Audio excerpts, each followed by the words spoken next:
My name is Prince Kanu. I'm from Isiama Falukumahi Beku. Mazi Nnamdi Kanu's youngest brother, leader of the indigenous people of Biafra. Well, there's a lot to say. Growing up as a child, I remember I was going for hunting, hunting grasshopper, the squirrel, so to speak, while we're growing up. As kids we were, of course, it's the first in the family. Always, taking the lead role, very accommodating, very friendly, and very, very open as well. He's a man that is full of tolerance, very kind to heart, very, very accommodating, very brave. A man that believes in superior sense of argument. If you defeat him in argument and have superior point, he will bow for you. He's a man who believes so much in hard work. He believes that hard work pays. That's who he is. He believes so much in equity, justice and fairness. He doesn't believe in cheating people. He doesn't believe in taking what does not belong to him. That's who Mazi Nnamdi Kanu is. A very good man, down to earth as well. People who have encountered him there, they can tell you better. Straightforward, sincere and upright. That's who he is. A man who does the cooking. I remember vividly where we were growing up. He would call us when we returned from school. He said, come here.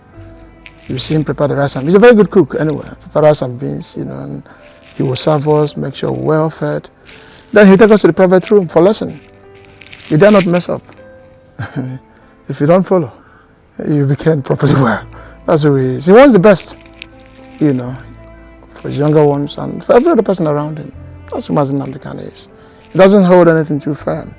So much he believes in dialogue, he believes in communication. He needs to understand you and you need to understand him. That's simple. The present-day government house was then Library Avenue School. That's where he attended his primary school. When he was done from there, he proceeded to Government College of Moore. He's on a Mohan, of course.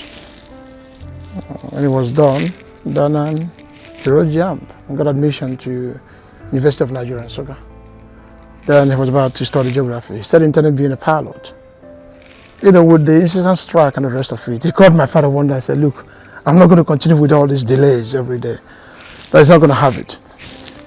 So he proceeded overseas, where he studied at Guildhall University, political science and economics, and then became a graduate.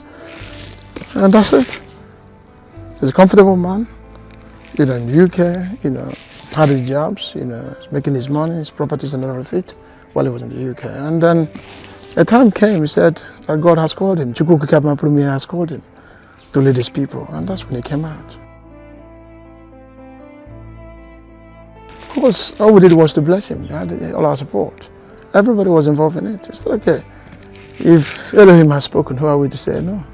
So he had our blessing, and that's where we are today. That's what the Kanus are known for. That's where we are. From the number one to the last person, very, very bonded. This is something our parents taught us while we were growing up. And we've remained so over the years, and I think we'll continue to be so. Nothing can separate the Kanus, no matter what happens. Not even the wives we have. That's who we are.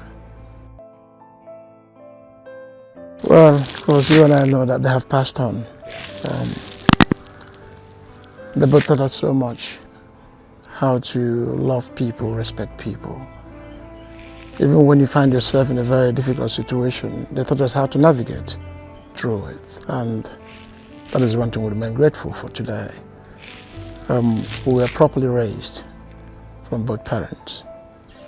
We were taught to fear God and to respect elders as well. That we've maintained. It has become a part of us. Unfortunately, they're no longer here today, but the memories still live on, So I describe my father as a super intelligent man, a man full of wisdom. And of course, that was why he died as a king in this community. He's a man that is full of wisdom, well respected everywhere. what the police cannot solve, what the court cannot solve, when it gets to my father's table, he will deal with it. Within hours, it will be over. His judgment is always super. Sometimes I begin to wonder where the man comes from.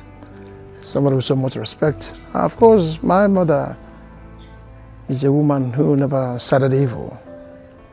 She doesn't allow evil. She won't permit it. What is wrong is wrong. She will say it point blank to you. And she doesn't care what happens.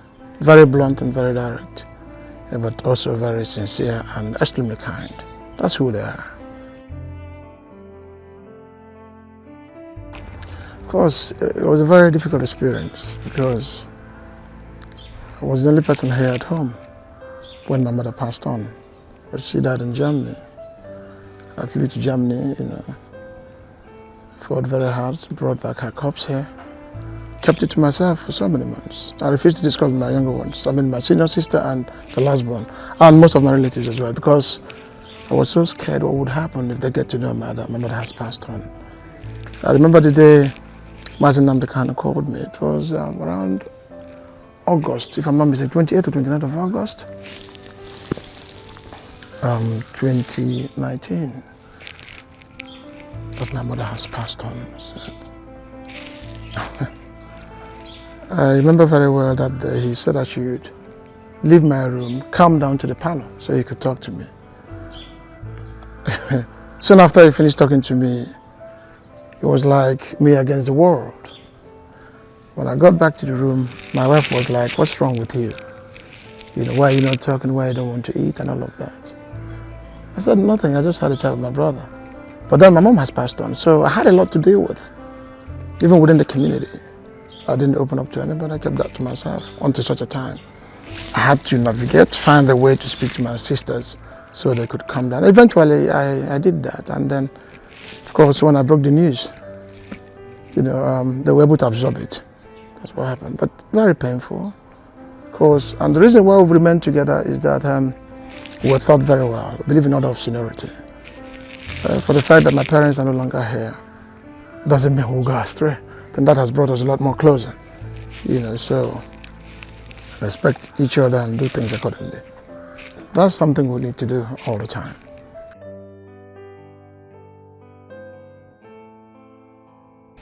It's not him alone, everybody's involved in it, of course. It has not been easy for us as a family, considering the fact that I've lost my parents because of what is happening around him.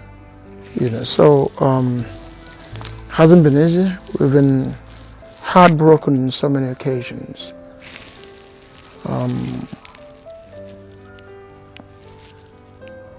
We've been through a lot, so to speak, but we're without fear. Our concern is to make sure that he has all the backing that he needs until Elohim does the best. But it's a very difficult task for every one of us. Trying to put heads together every day, traveling to and fro, taking all the risks and all of that. It's not easy. Him breaking down, from time to time, it's not easy. Not having adequate treatment as well in the DSS detention, not being allowed to do the thing he should do. So these things are all taking a toll on us. So it's not an easy task, but we're here and we're still pushing. It has very hard challenges, and the government of the day, they're not doing enough to curtail that. Of course, you and I know that I don't have good facilities here in Nigeria to take care of him. I've said this over time, but the best thing to do would be for him to be flown overseas, taken care of overseas. And he's not afraid of anything, of course. You should have his health, Come on with whatever you have against him. He's more than prepared to defend himself. That's the way it is. But they have not done much. It looks as if they want him to die in detention. Not give him the appropriate medications and the rest of it. So it's been a battle we've been fighting for a very long time. He's been denied access to his personal physician, not giving him enough medication to take care of him and all of that. So we've been battling with it. We've written so many letters to international communities to intervene, and something is yet to happen, I believe. Well, Mazi Nnamdi Kanu is not part of the problem, it's part of the solution. People like him, they come once every 100 years. He has so much to offer. But let me tell you what might shock you. While he's still there, he's still canvassing seriously for the freedom of those being illegally detained, particularly those coming from the north. He has freed so many of them with his personal money. He has had to bring lawyers for them, say, look at their names, come on, take them to court and free them. They have done nothing wrong. So he's a man who is against injustice. He's against injustice. Of course, you and I know too well that when you stand on the side of justice, the power that be hardly listen. But I do know that come rain, come high water, something more superior, more powerful than man will speak. Injustice against Mazi Nnamdi Kanu is injustice against everybody. If you refuse to cry today, it could be your turn tomorrow. Men and women of good conscience should rise up and defend this very man that believes in equity. Nnamdi Kanu has done nothing wrong to anybody. He has attacked the constitution of this country. And of course, some people have taken it very private. He said, what you're doing is wrong. Change from it. That's all he's asking for. He's not asking for too much. Nigerians, they know the truth. We're all Igbos. We're in the southeast, isn't it? Why would I have to travel from here to Kaduna, from here to Abuja, or from here to Lagos for me to fly overseas? Does it make any sense? What happens to our airport here in Enugu? How about Imo State? This is part of the thing Mazi Nnamdi Kanu is fighting for. And I want Nigerians to understand this very well. When we ship something, we have to go to Lagos to get it cleared. Bringing it back home, you meet police and customs. Extortion will continue. By the time you get in here, there will be inflation. Why? There is One, there's Iguata, there's Port Harcourt here. What happens to the seaport there? How about the one in Calabar? How about in Akwa Ibom? They know the right thing to do. They're not doing it. So economically, we're being suppressed. And Mazi Nnamdi Kanu says no. So I pray Nigerians will understand this, and then understand his position as well. He's not against anyone. All he's asking for is for fairness and equity. And that's all. Justice above all. And that's it. So I want Nigerians to rise up and condemn the illegal detention of Mazi Nnamdi Kanu. It is wrong. Absolutely wrong. That's my message to them. And I still want to thank some of them who are, of course, very bold, doing the needful. Those who have spoken out, the religious leaders, the royal highnesses, and other prominent people, even politicians as well, those who believe in justice. They are speaking out. So we want to thank them to a large extent. We want to thank them. I want to tell them to hold on, that it won't be long. That it won't be long. That it won't be long. They are doing their best in their prayers, of course, trying to preach the good news, so to speak. But I want to assure them that whatever goes up must definitely come down. If it's not today, it will be tomorrow. So hopefully in the nearest future, Mazi Nnamdi Kanu will be with us. Because the heavens will always be on the side of justice. It's wonderful having you guys in my place. Well, one thing is certain in life. You have taken the bold step. And I do know that the sky will remain your limit. You climb as far as you wish to. With hard work and dedication, you guys will go far. That's my prayer for you guys. My name is Michael Ihanacho, and you quote Thomas. Open Martin. Other name the Matiaka. That boy, the name the Matiaka. All Korakuaya neat. Abuko Bodan don't man of Corona don't go by. They're going to like her. Abuko Bodan them. I'm on a man, you call my come. Nabo Mana Nabe. Nabu my age grade. I know the same in her. So I do call on the Langabanano. So come back more in your man. There are you were Bianga, maybe she. There may be maybe she everything. Maybe station. Chile Camera, but that day I very well. Offer and tackle umbrella. No, okay, she with me. I got a rubber boom that day. Chile came maybe, may escape out. So we happen to Nnamdi. My brother. Ndi ban shoka shi kali ngwa.